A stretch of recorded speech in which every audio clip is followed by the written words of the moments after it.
안녕하세요. 세상을 설명하다 세설TV의 세설입니다. 지난 낙수효과 영상에서 돈이 들어오는 구멍을 많이 만들기 위해선 우리나라도 대기업이나 기업가치 10억 달러 이상의 스타트업 기업인 유니콘 기업들이 많아져야 한다고 말했습니다. 전 세계에는 250여 개의 유니콘 기업들이 있는데 그중 한국 기업은 6개밖에 안 됩니다. 90% 이상은 미국과 중국 기업들입니다. 심지어 스타트업에 대한 한국의 투자는 인도나 말레이시아보다 못한 실정입니다. 이러한 차이가 발생하는 가장 근본적인 이유가 무엇일까요? 이번 영상에서는 빠르게 변화하는 스타트업 시장에서 우리나라가 계속 뒤처질 수밖에 없는 이유인 포지티브 규제에 대해서 설명해 보도록 하겠습니다. 세설TV. 세상에는 두 가지 종류의 규제가 있습니다. 포지티브 규제와 네거티브 규제. 딱 단어만 봐도 상반된 느낌이죠? 먼저 포지티브 규제. 포지티브 규제는 단어의 느낌만 봤을 때는 긍정적인 느낌이 듭니다. 하지만 실상은 굉장히 강력한 규제를 말합니다. 법적으로 할 수 있는 사업의 경계를 지정을 해놓고 그 외적인 모든 것은 불법으로 간주하는 것이죠. 예를 들어 운송업이라는 카테고리 안에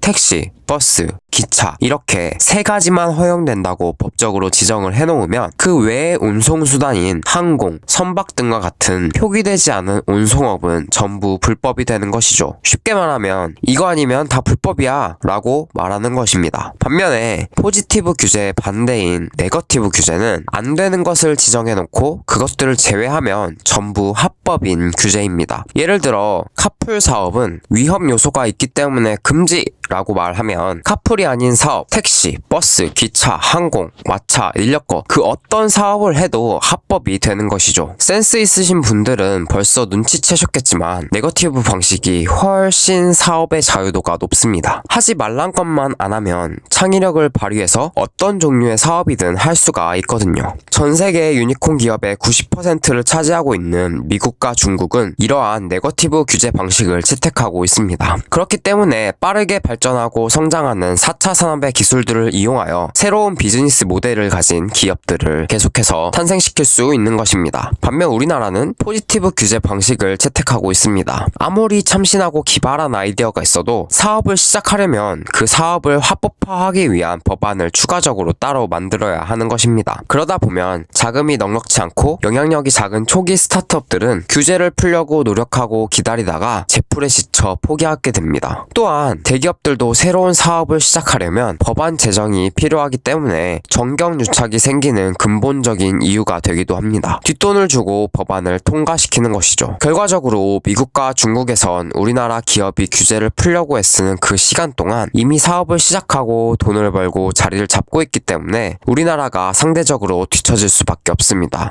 그래도 상대적으로 뒤처진다고 해도 국회의원님들이 빨리빨리 법안을 만들어주시면 기회는 있습니다. 그런데 그분들 이런 쪽에 관심이나 있으실까요? 서로 헐뜯기 바쁘셔서 정작 해야 할 일, 꼭 필요한 일조차 안 하시는 분들 많던데. 어쨌든 본론으로 돌아가서 우리나라가 최소한 지금처럼 잘 살기 위해선 변화하는 세상에 빠르게 대처해야 합니다. 뒷받침해줄 법적인 개편도 당연히 뒤따라야 합니다. 지금 당장 먹고 살만하다고 해서 미래에도 그럴까요? 발전이 없으면 도태되고 짓밟힐 뿐입니다. 강대국의 경제적 식민지가 되는 것, 그거 한순간입니다. 감사합니다.